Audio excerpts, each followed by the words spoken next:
The text messages are the found footage of this whole story. They're the evidence that strips away any argument about impulse or accident. This was fun to them. The anticipation was fun. The planning was fun.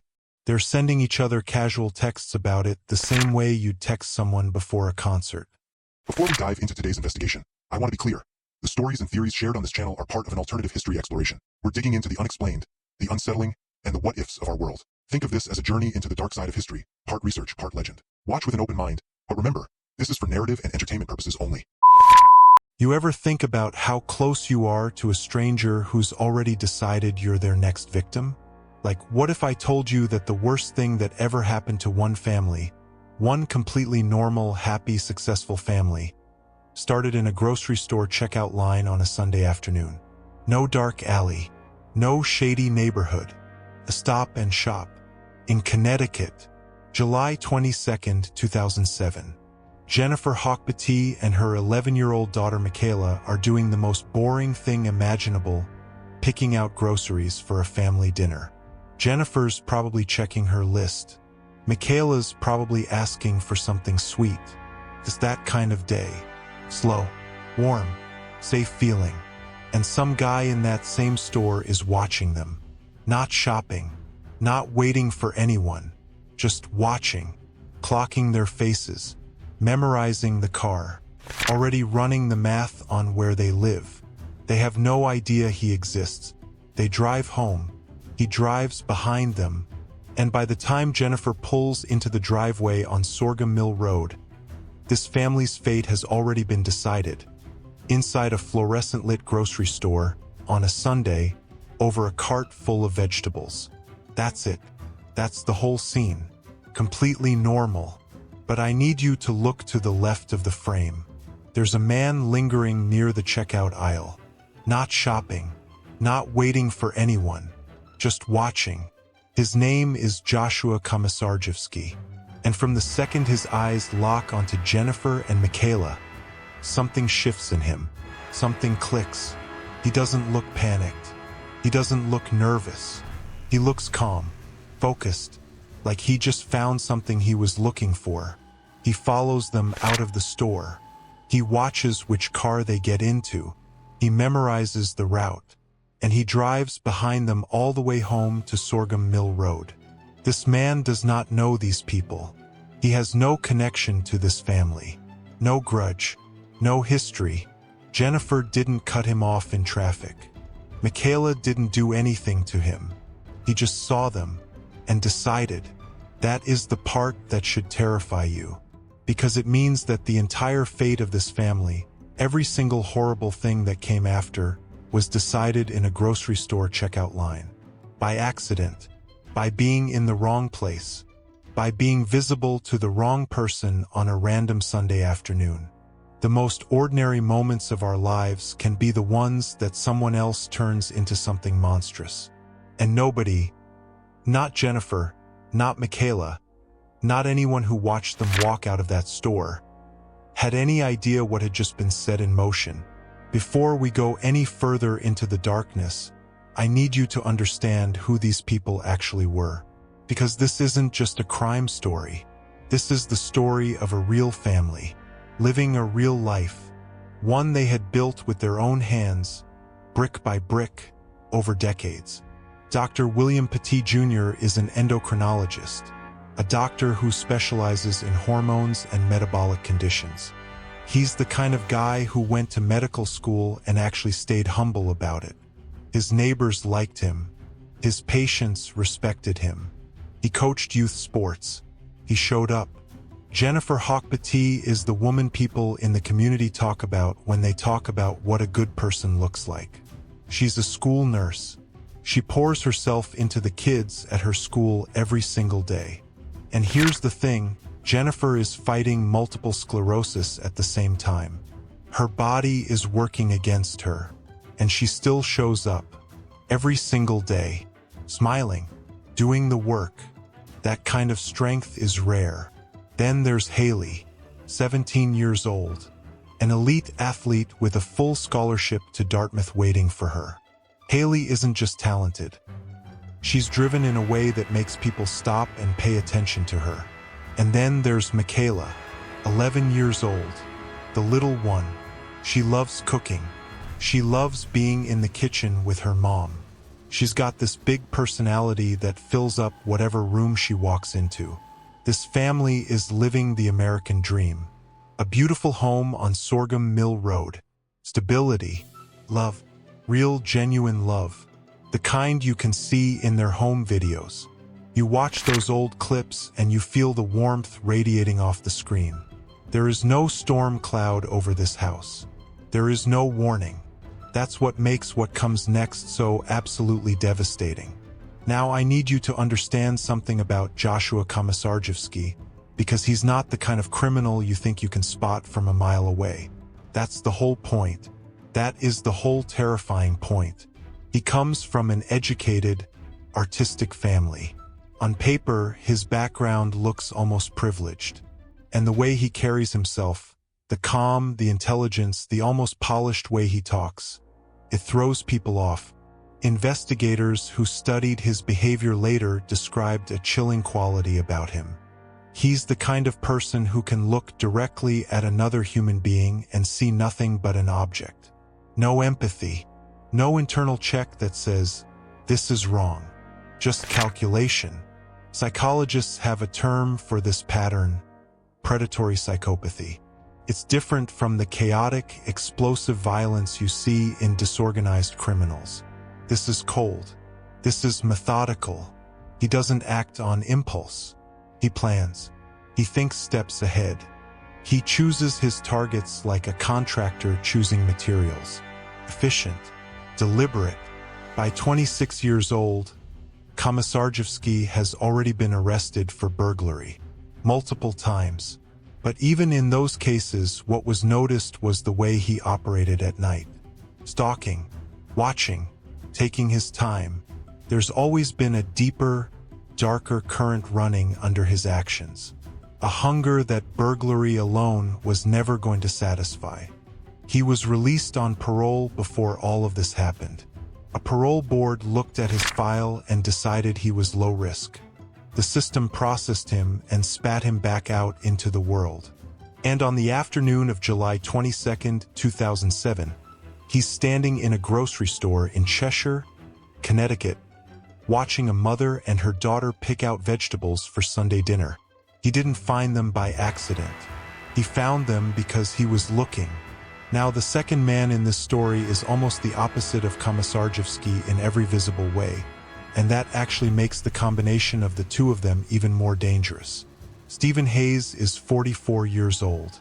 Where Komisarjevsky is controlled and calculated, Hayes is messy, disorganized. He's got a decades-long rap sheet full of petty crimes, drug abuse, and the kind of chaotic lifestyle that comes from someone who has been falling through the cracks since childhood. His early life is marked by instability and violence. Not the cold, reptilian violence of his partner, but something more desperate, more frantic. Criminologists who later studied this case described Hayes as someone driven by escalating compulsions. Each crime feeding a need that was never quite satisfied. That pattern of escalation, where each act has to go further than the last to get the same feeling, is one of the most dangerous trajectories a criminal can be on. But here's what matters most about Stephen Hayes in the context of this story. He and Komisarjevsky knew each other from a halfway house. The same halfway house that was supposed to be monitoring them both as they reintegrated into society. And somewhere in those conversations, in the day rooms and the hallways of a facility that was supposed to be rehabilitating them, these two men found each other, compared notes, realized they were compatible, realized that together they could go further than either would go alone. One provided the cold strategy. The other provided the reckless willingness to escalate. Put them together and you've got something genuinely catastrophic. A system designed to protect the public looked at both of these men and said, okay. And then it put them in the same building. That decision will haunt Connecticut forever. I want you to think about what the Petit family is doing at 7:45 p.m. on the evening of July 22nd. They're probably finishing up dinner, maybe talking about the week ahead. Maybe Haley is telling them something about her training. Maybe Michaela is asking if she can have something sweet for dessert. It's a Sunday evening in a safe neighborhood. Everything is quiet. And at that exact same moment, 7:45 p.m., Stephen Hayes sends a text message to Joshua Komisarjevsky. Investigators later recovered this message from Hayes' phone. The words are casual, almost bored. He says he's chomping at the bit to get started, and jokes that he needs a margarita soon. Let that sink in. Two men are texting like they're planning a night out, joking around, using the lazy, throwaway language you use when you're talking to a friend about something exciting. And what they're chomping at the bit to do is destroy a family that is sitting inside a house less than a mile away, completely unaware that they've been selected. The text messages are the found footage of this whole story. They're the evidence that strips away any argument about impulse or accident. This was fun to them. The anticipation was fun. The planning was fun.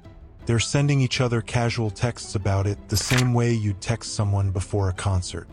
Forensic psychologists call this cognitive distancing, the ability to mentally separate yourself so completely from the humanity of your victims that the whole thing feels abstract.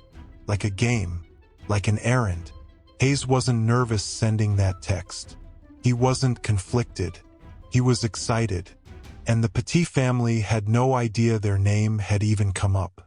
Here's a detail that doesn't get talked about enough. Between roughly 8:45 and 9:20 p.m., before they ever set foot inside the Petit home, Hayes and Komisarjevsky leave. They drive away. They go out and buy supplies. Rope, an air rifle, gasoline containers. Think about what that means.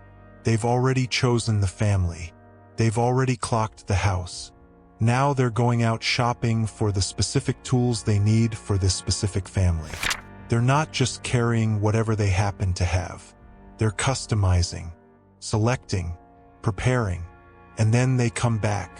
They park the car down the street, and they sit, and they watch.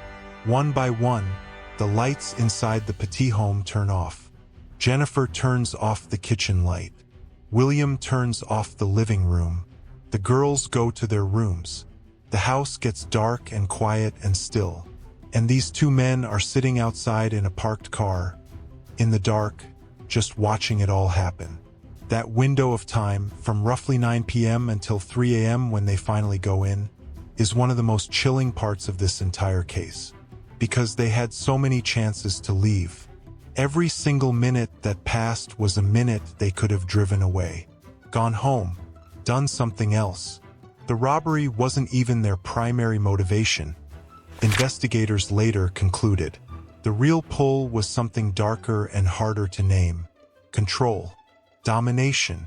The thrill of having power over another person's entire world. 6 hours sitting outside that house. 6 hours of choices. And they made the same choice every single time. They stayed. At 3 o'clock in the morning, the house is completely silent. Dr. William Petit has fallen asleep on the first-floor sofa after watching television. He does this sometimes. It's the kind of small, ordinary habit that every family has.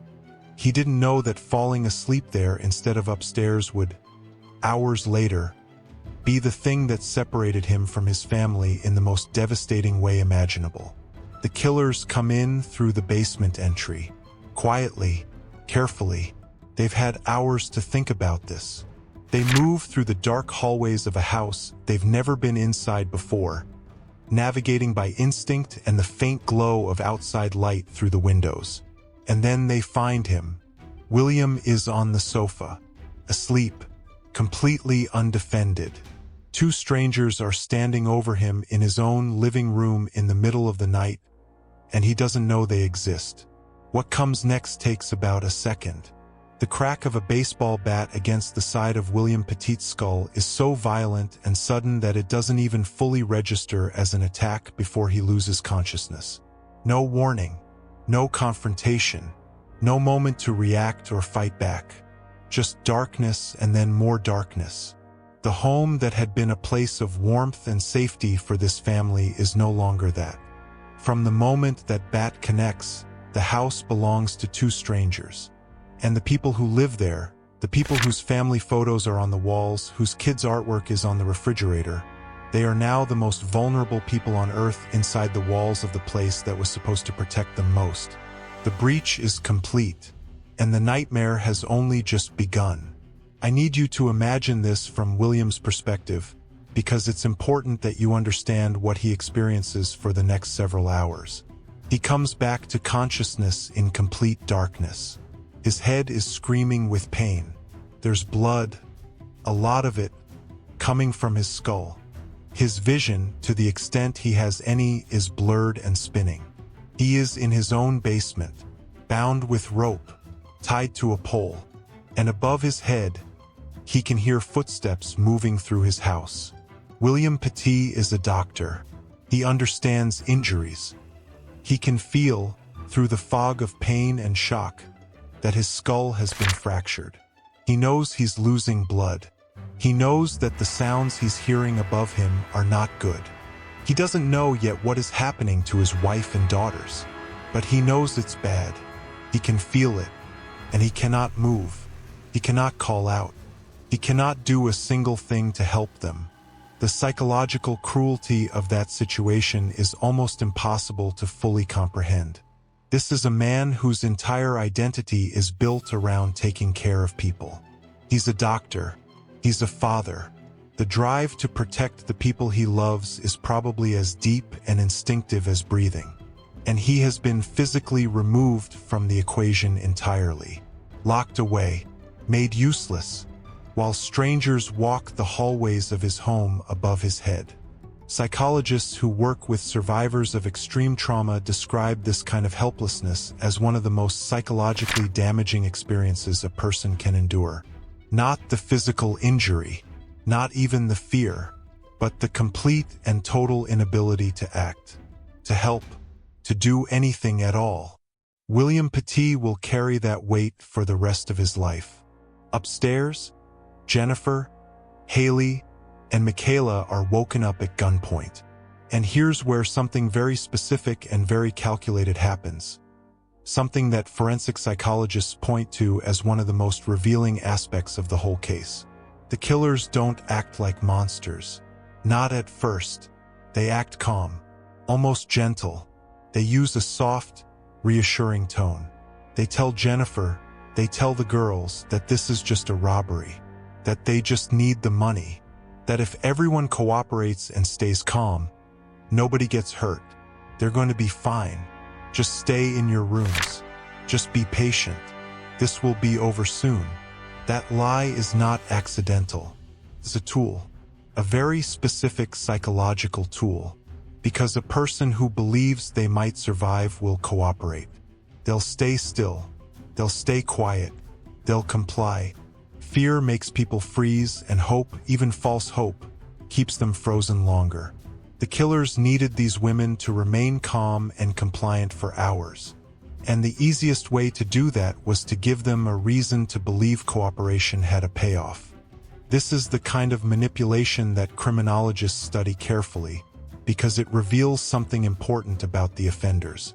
It takes a specific kind of detachment to look a terrified mother in the eye and promise her safety while knowing exactly what you actually intend to do. It requires the complete suppression of any recognition of her as a human being. She's not a person to them. She's a variable, one that needs to be managed. Jennifer and the girls believed them. Of course they did. What choice do you have when you're terrified and someone offers you hope? You hold on to it. You do what they say. You pray it's true. That's not weakness. That's survival instinct. And it was used against them with cold, deliberate precision. Between roughly 3 a.m. and 9 a.m., This family endures something that is almost unbearable to even describe. 6 to 7 hours. Bound. Separated. In the dark. Waiting. Think about what 6 hours feels like when you're afraid. Really afraid. Not the low-grade anxiety of a stressful day. Actual primal terror where every sound makes your heart stop and every minute feels like it's stretching out into something endless. Every creak of a floorboard. Every raised voice. Every time the footsteps get closer to the door and then don't stop. Haley is in her room. She's 17. She's an athlete. She's probably the kind of person who is used to pushing through hard things. And she's lying there, tied up, trying to figure out what is happening to her mother. What is happening to her little sister? Whether the sounds she's hearing are good or bad. Michaela is 11 years old. 11. She should be asleep right now. She should be dreaming about whatever 11-year-olds dream about. She's tied to her bed in her own room, alone in the dark. Meanwhile, the killers are casually going through the house. They go through wallets. They go through drawers. They look for credit cards, bank information, anything valuable. They're treating this home, this family's entire life, like an inventory list. And the human beings in the bedrooms are background noise. The grandfather clock in the house ticked through all of those hours. Dawn came. Light started creeping through the curtains. And each of those family members lay there in their rooms, hoping, holding onto the promise that cooperation would save them. It was the cruelest kind of hope. Early in the morning, Stephen Hayes makes a stop that investigators later describe as one of the most jarring pieces of evidence in the entire case. He drives to a gas station near the house. He walks inside. He buys exactly $10 worth of gasoline, which he fills into plastic containers he took from the Petit family's own garage. Security camera footage captures the whole thing. Hayes walks in. He looks like any other person stopping for gas on an early morning. He waits at the counter. He pays. He walks out. The cashier doesn't notice anything unusual. There's nothing visibly unusual to notice. That footage is what investigators mean when they talk about the banality of evil. Not a monster. Not someone who looks like what we imagine when we imagine the worst kind of person. Just a guy buying gas at a gas station on a Tuesday morning. But here's the thing that makes this moment so important to understand. Buying gasoline in those containers at that moment is not a crime of passion. It's not something that happens in a moment of anger or panic or impulse. You have to decide to do it. You have to walk into the station. You have to pick a number, $10. You have to wait at the counter. You have to complete the transaction. Every single step is a new choice, and Hayes makes every one of them.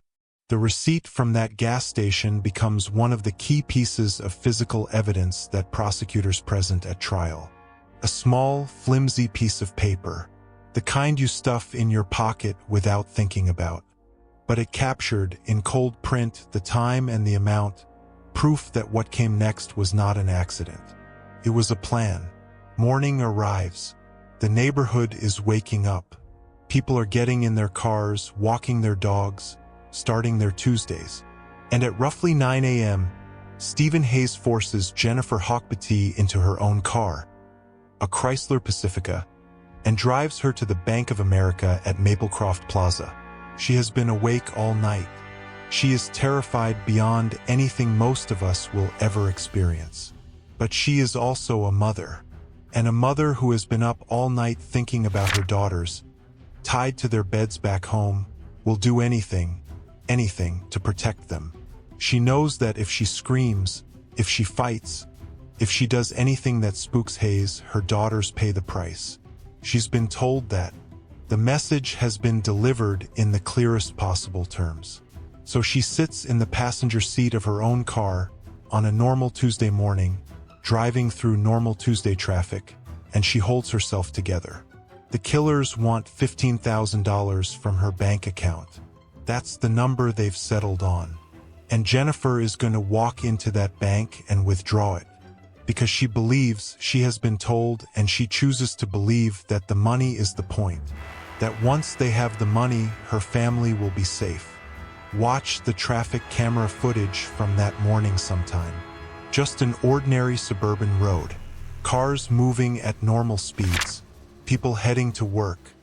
And somewhere in that ordinary flow of traffic is Jennifer Hawke-Petit, riding in her own car, as a hostage, trying to hold herself together long enough to save her children.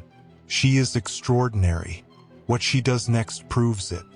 Inside the Bank of America, Jennifer approaches the teller window. She has $15,000 to withdraw.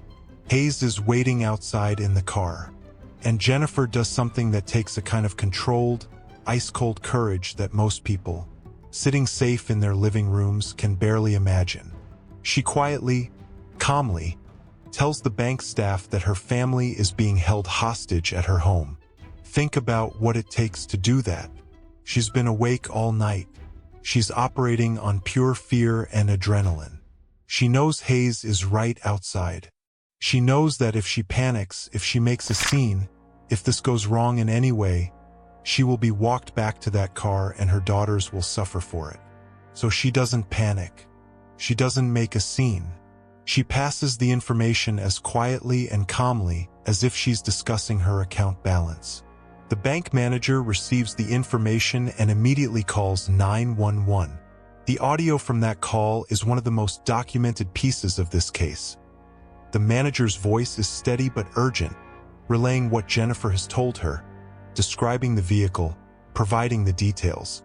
For the first time since 3 a.m., someone outside that house knows what is happening. Law enforcement is about to mobilize. Help is coming. This is the moment the story changes. Up until now, everything has been happening in total darkness, invisible to the world. Jennifer Petit just turned the lights on. At enormous personal risk, with Hayes just outside the door, she found a way to get help. She did her part. She completed the withdrawal. She got back in the car. She rode back toward her children with the police now in motion behind her. She had done everything right. At 9:26 a.m., the broadcast goes out across all Cheshire police units. The license plate, the vehicle description, the address on Sorghum Mill Road. Units are mobilized. Officers start moving. And here's where something crucial and deeply painful enters the story. Because what happens next at the police command level becomes one of the most scrutinized decisions in the entire case. Law enforcement makes the call to establish a perimeter rather than immediately breaching the house. The reasoning from a hostage situation playbook is defensible in theory. You don't want to rush in and trigger the killers to harm the hostages before negotiators can engage. You contain, you assess, you try to get a controlled outcome. But what nobody on the outside knows in those minutes is that by 9:26 a.m. there are no longer any negotiations to be had. The clock inside that house has already run out. While police are setting up their perimeter in good order on Sorghum Mill Road, the situation inside is deteriorating beyond any point where a perimeter can change the outcome. Hayes is driving Jennifer back home right now, and the killers already know from the way the bank interaction went, from whatever instinct or calculation they're running, that something has shifted, that they're exposed, that time is up. The police are moving. But moving and there are two different things. And those minutes between 9:26 a.m. and the moment cruisers physically arrive on that property are minutes that the family inside cannot afford.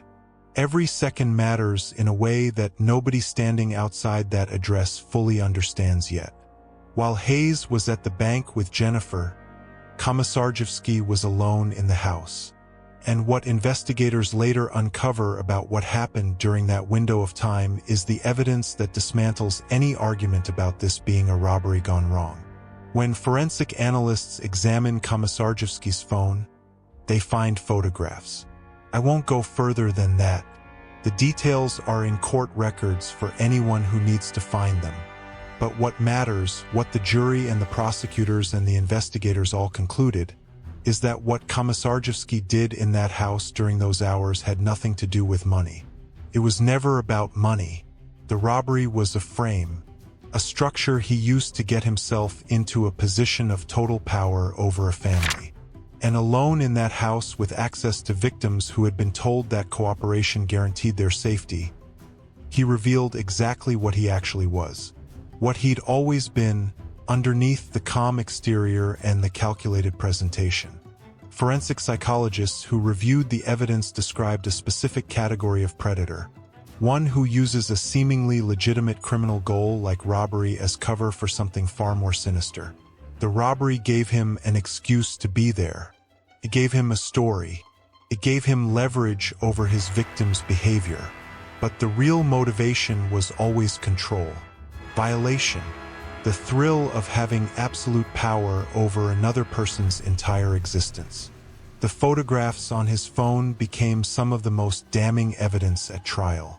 Not because the jury needed convincing that something terrible had happened, they didn't, but because those images, recovered from the device he carried, proved beyond any possible doubt what kind of person they were dealing with. Not someone who got in over his head, someone who got exactly what he came for. Hayes arrives back at the house with Jennifer and the $15,000 in cash.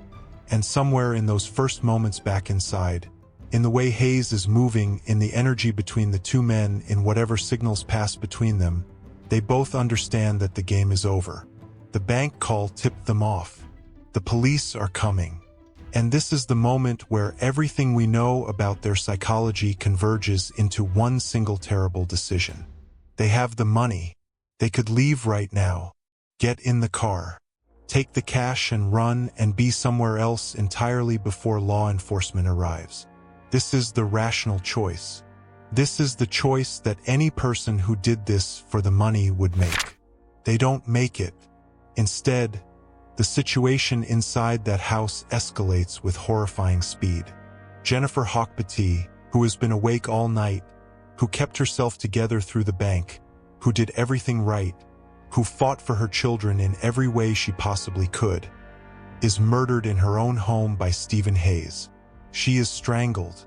The medical examiner later confirms it. She dies on the floor of her house, minutes away from police arriving. That detail, the timing, is one of the cruelest facts of this entire case. Minutes. Help was minutes away. She had done everything right. The psychology here is critical to understand. This is not panic. This is not a botched robbery that spun out of control. The decision to kill Jennifer, made at the exact moment when escape was still entirely possible, tells you everything you need to know about what the true purpose of that night was. It was never about leaving, and then it gets worse. I need you to understand that it gets significantly worse. The gasoline that Stephen Hayes bought at the gas station earlier that morning, the $10 worth, in the containers taken from the Petit family's own garage, he and Komisarjevsky now carry through the house. Bedroom to bedroom, floor to floor. They pour it on the furniture.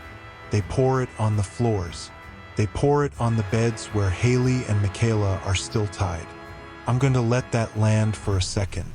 These are the beds of children. The people doing this are not in some frenzied, out-of-control state. The toxicology reports that come out of the forensic investigation are unambiguous. Both Hayes and Komisarjevsky are completely sober. No alcohol, no drugs, clear heads, full comprehension. Every action taken with total, lucid awareness of what they are doing. Investigators and forensic experts later described this phase of the crime as the elimination stage. The deliberate attempt to destroy all physical evidence and all living witnesses simultaneously. They are burning the house to erase what happened inside it. And the girls, who have done nothing, who have cooperated, who have held on to the promise that cooperation was safe, are still in those rooms. The smell of raw gasoline fills the bedrooms of a family home. It is the smell of something unspeakable being made permanent. And two men who could leave, who still have time to walk out that door, have chosen to make sure that when they go, nothing survives behind them. Not the evidence, not the witnesses, not the children. The fire starts, and the house goes up fast. Flames consume the upper floors with the kind of speed you only get when accelerant has been used to prepare the burn. The structure that was a family home, the kitchen where Michaela cooked with her mother, the bedroom walls covered with Haley's athletic achievements, the quiet first-floor sofa where William fell asleep watching TV. All of it begins to disappear into fire and black smoke. And the medical examiner's report, when it comes, contains the detail that undoes you. Haley and Hawke-Petit did not die instantly from the fire. The smoke reaches them before the flames do. They died from smoke inhalation, which means there was time. Not a lot, but time. Bound in their beds, unable to move, they were conscious for some portion of what was happening to them. The dark, the heat, the air getting harder and harder to breathe. Two girls in their own bedrooms, in their own home, on what should have been a Tuesday morning. There is no right way to talk about this. There is no narrative device or storytelling technique that makes this anything other than what it is. Two children died alone in the dark in a house that was set on fire around them. Haley was 17. Michaela was 11. That is the whole fact. There is nothing to soften it with. What happened in that house on Sorghum Mill Road is not something that can be filed away as a crime story. It is a human catastrophe, and the weight of it, the specific, real, irreversible weight of it, is something the people of Cheshire, Connecticut carried with them for years afterward. Some of them carry it still. Down in the basement, something changes. Hawke-Petit smells the smoke first. It starts filtering through the floor and the walls, thin at first, then thickening. And even through the shock, even through the blood loss and the skull fractures and the hours of pain, something in him registers what that smell means. His house is on fire. His family is upstairs. What happens next, and I want you to hear this clearly, is one of the most remarkable acts of sheer human will in this entire story. Hawke-Petit, with his skull fractured, with his face covered in his own blood, with his wrists and ankles bound, finds a way to break free. He doesn't know exactly how long it takes. Time stops working normally in moments like that, but he gets free of the rope. He gets to the small basement window, and he crawls. He pushes himself out through that window onto the ground outside. He crawls to his neighbor's porch. He collapses there. He's barely conscious. He's losing blood.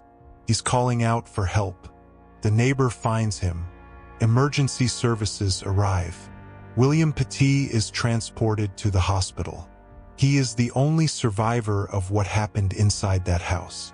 I want to be very careful here because this point matters. Hawke-Petit never stopped fighting. Despite everything the killers did to remove him from the equation, the bat, the rope, the basement, he survived. He got himself out. And that survival, as devastating as it is to have survived alone, means that the full truth of what happened on Sorghum Mill Road was witnessed, was spoken, was brought into a courtroom. He didn't get to save his family, but he refused to be erased with them. Police cruisers roar onto Sorghum Mill Road just as the house is fully visible in flames. The scene is chaos. Fire, smoke, emergency lights, officers moving fast. And then the front doors of the house fly open. Hayes and Komisarjevsky run out. They jump into the Petit family's own SUV. They crank the engine, and they drive directly at the arriving police cruisers. Dashboard cameras on the responding vehicles capture all of this. The collision is aggressive and deliberate. They're trying to punch through the police line and escape. They ram the cruisers more than once. Metal on metal. The sound of it on the recordings is jarring. It doesn't work. Officers swarm the vehicle. Weapons drawn. Commands shouted. Within seconds, Hayes and Komisarjevsky are pinned against the wreckage of the SUV, handcuffed on the asphalt of the driveway. Behind them, the house is burning. There is something almost surreal about that image. Two men in handcuffs on a driveway, officers standing over them, and in the background, the full-scale destruction of everything they've done, radiating heat and black smoke into the Connecticut sky. The ramming of the police cruisers, investigators later noted, was yet another data point in the behavioral profile. Even in the final moments, when capture was inevitable, they didn't stop. They kept going. They kept pushing.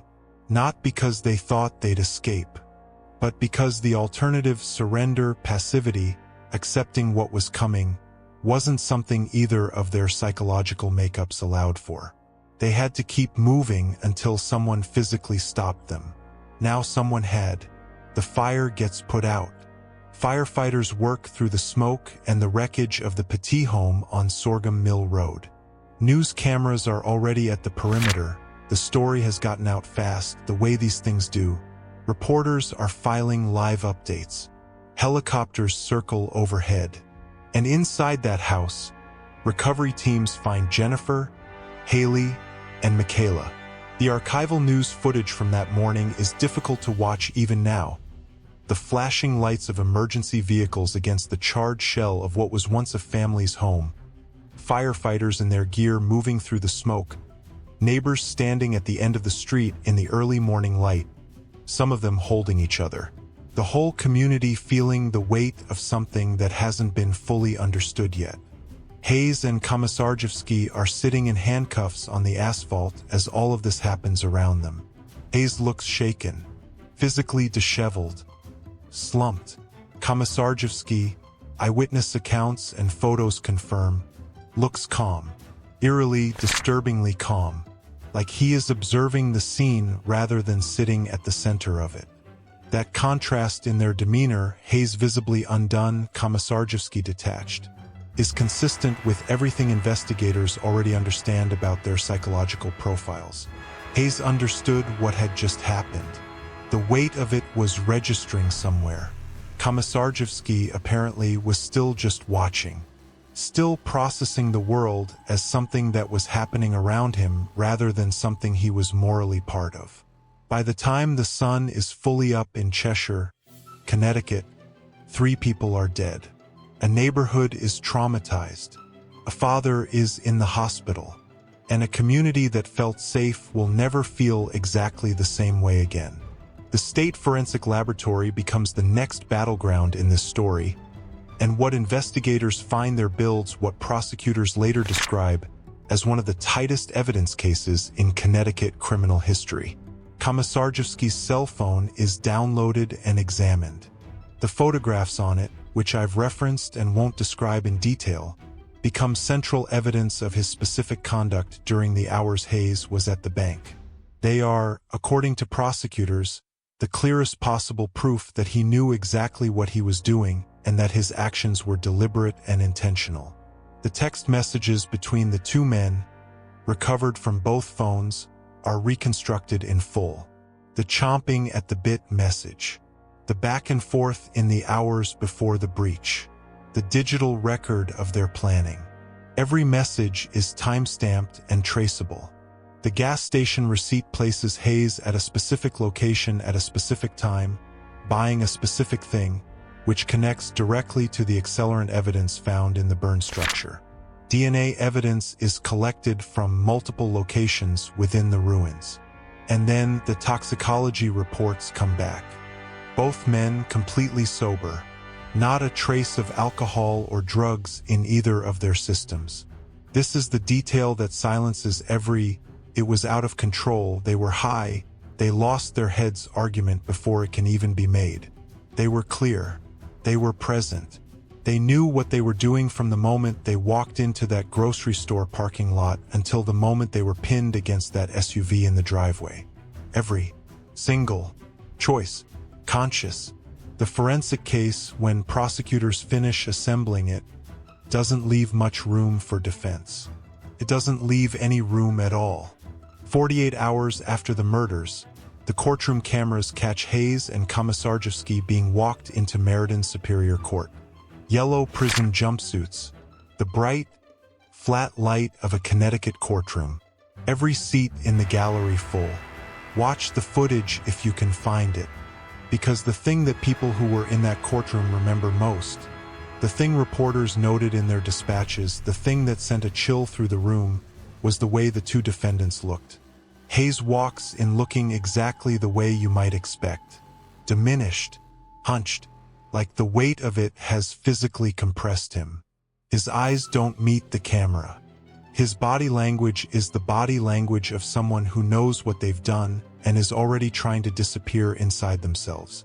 And then there's Komisarjevsky, standing straight, eyes forward, looking around the courtroom with a kind of observational calm that several journalists in the room described as deeply unsettling. Not defiant, not remorseful, just present, watching, like he's attending something that interests him. The state makes its position immediately clear. The bond is set at $15 million each. The prosecution announces their intent to pursue the death penalty for both men. These are capital charges in the state of Connecticut, and the state is going all the way. Outside the courthouse, reporters describe the community's reaction as stunned disbelief. Cheshire is a suburb, the kind of place where people move specifically because it feels safe, where kids walk to school and leave their bikes in the driveway and front doors sometimes go unlocked at night. The idea that this happened there, not in a context that fits the narrative of where violent crime happens, is a specific kind of disorientation that a community doesn't recover from quickly. The arraignment is over in minutes. The long legal road ahead has just begun.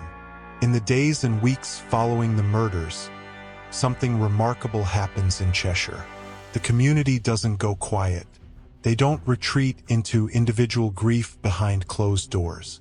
They come together, publicly, loudly, with a kind of determined, collective love that is its own statement about who they are and who the Petit family was to them.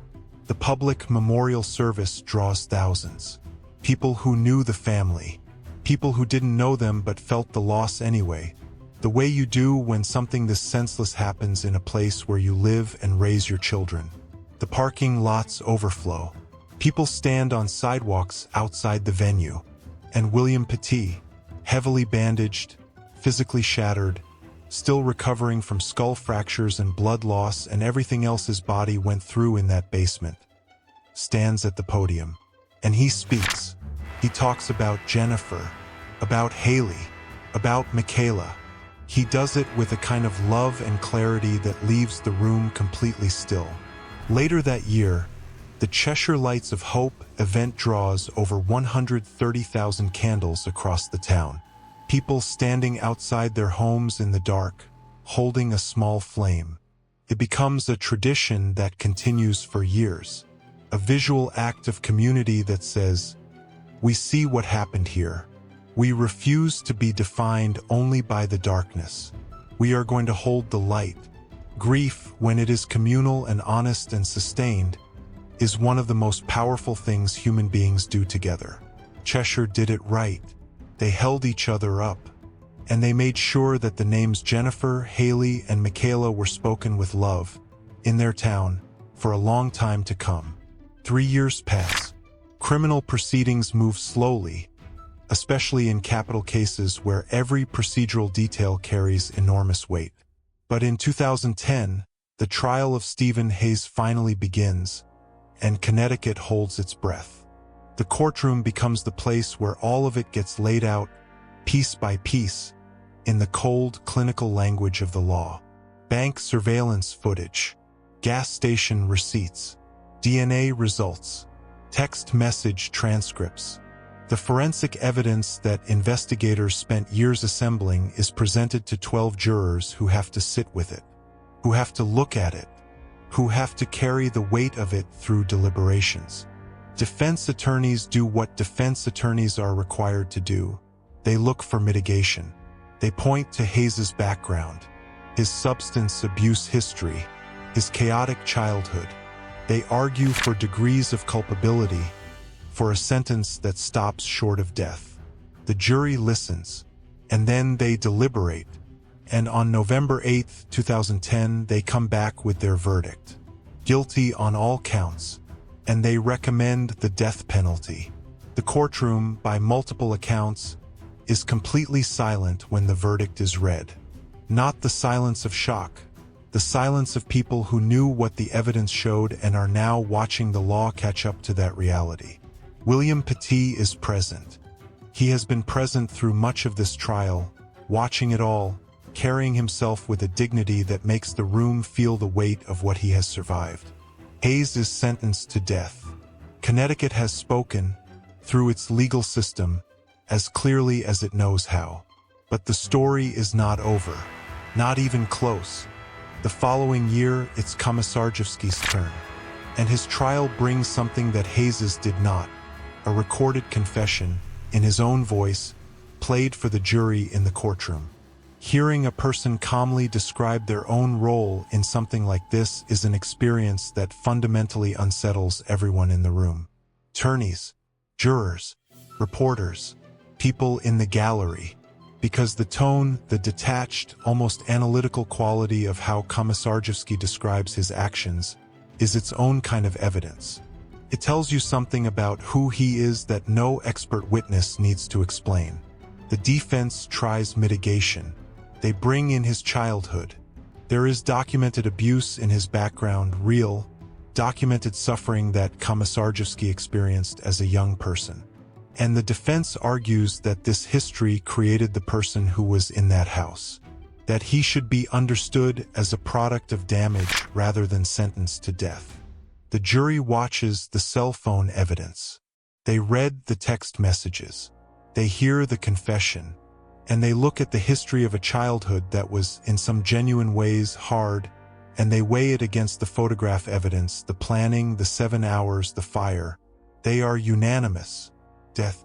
What the Komisarjevsky verdict reflects, and this is worth sitting with, is the jury's conclusion that even real trauma in a person's background does not transfer moral responsibility for their choices onto their history. That a person who was hurt is not automatically excused from the hurt they cause. That accountability is its own separate calculation. Both men are now on death row in Connecticut. But the legal story has one more major turn left. In 2012, the Connecticut legislature makes a decision that immediately becomes the center of a national conversation. They vote to repeal the death penalty in the state going forward. Prospectively, meaning the repeal applies to crimes committed after the repeal, but not to those already on death row.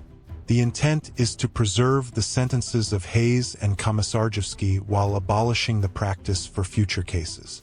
It is a legislative attempt to thread a very specific needle.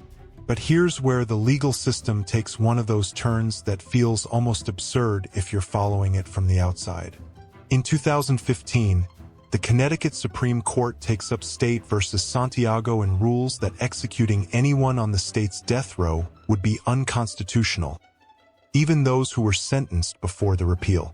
The logic being that a state cannot maintain a practice it has formally decided is too severe to use going forward. The ruling lands like a bomb in the victims' rights community. Hawke-Petit, who has been advocating through this entire process with the measured voice of someone who has thought carefully about every word he says, expresses the specific grief of watching a legal promise get unilaterally reversed. He had been told, through the court system, that the state had weighed what happened to his family and determined it warranted the ultimate penalty. And then the system changed its mind. The outrage is real. It is not just political theater. People who believe deeply in the legal process feel genuinely betrayed by a ruling that seems to shift the goalposts after the fact.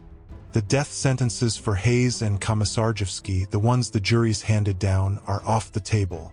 They will not be executed in Connecticut. In 2016, the formal resentencing hearings take place. Both Hayes and Komisarjevsky are brought before Judge John Blue for the issuance of their new sentences. And the judge does something significant with his words. He doesn't deliver a bureaucratic sentencing statement. He speaks. He addresses Hayes and Komisarjevsky with the kind of directness that courtroom language rarely allows. His message, captured in the court transcript, is essentially this: there is nothing more to say about what you are or what you did. The sentence reflects the totality of that. You will spend every remaining day of your life inside a prison. You will die there. There is no scenario under any law or any future action in which you will ever be free. 6 consecutive life sentences, without the possibility of parole, each count running after the last. The practical difference between this and execution, from the perspective of incapacitation, whether they are a danger to the public, is 0. They are gone from the world. Permanently, they will never stand on a sidewalk again, never drive a car, never make a choice about where to be or what to do. For Hawke-Petit, who has said in interviews that he is not someone who needs to see anyone executed to feel that justice has been served, who has channeled his energy elsewhere, the permanent removal of these men from society represents a kind of finality. Not the one that was originally promised. Not identical to what the juries recommended, but permanent, irreversible, done. Hayes and Komisarjevsky will grow old in prison. They will get sick in prison. And they will die in prison. That is guaranteed. And no future court ruling can change that. Once the criminal case is resolved, a different conversation takes hold, and it's one that makes a lot of powerful people very uncomfortable. Because the question at the center of it is not who did this. That is settled. The question is, how did this happen? And more specifically, who let it happen? Joshua Komisarjevsky and Stephen Hayes both had criminal records. Both had been through the correctional system. Both had been classified by that system by trained professionals using established tools as relatively low risk. Low enough to be released. Low enough to be housed in a halfway house with minimal supervision. Low enough to be functionally walking around a community while the system trusted its own risk assessment over the reality of who these men actually were. Legislative investigations that followed focused intensely on the state parole board. How had 2 men with the documented histories of Hayes and Komisarjevsky been processed and categorized this way? What did the risk assessment tools actually measure? And how did the halfway house system fail to identify that putting them in the same facility, in proximity to each other, created a combined risk that neither individual assessment had captured? The reforms that come out of this scrutiny are significant and nationwide in their influence. Connecticut overhauls parts of its parole tracking system. The Cheshire case becomes a reference point in discussions about offender risk classification, cited in policy papers, in legislative hearings, in criminal justice reform arguments across the country. The family on Sorghum Mill Road did not have to die. That is the conclusion. This was preventable. Multiple times, at multiple points in the system, there were opportunities for a different outcome. The tragedy is not just what Hayes and Komisarjevsky did. It's everything the system did and didn't do that put them in position to do it. Let me tell you how this story ends. Not with the prison walls or the courtroom or the charred lot where a house used to stand. Let me tell you how it ends with a man who should, by any measure, have been destroyed. And wasn't. Hawke-Petit Jr. channels his grief into something you can hold and see and measure. He founds the Petit Family Foundation, named for Jennifer, Haley, and Michaela. And it does the things they cared about, funding research into multiple sclerosis, which Jennifer lived with and fought through with such grace, supporting education, helping young athletes like Haley, nurturing creativity and curiosity in kids the way Michaela brought it to every room she walked into. He remarries. He has a child. And he does not disappear. He shows up in Connecticut's public life as an advocate for victims' rights, for systemic reform, for his foundation. He speaks. He testifies. He continues. I've thought a lot about what it means to survive something that extreme.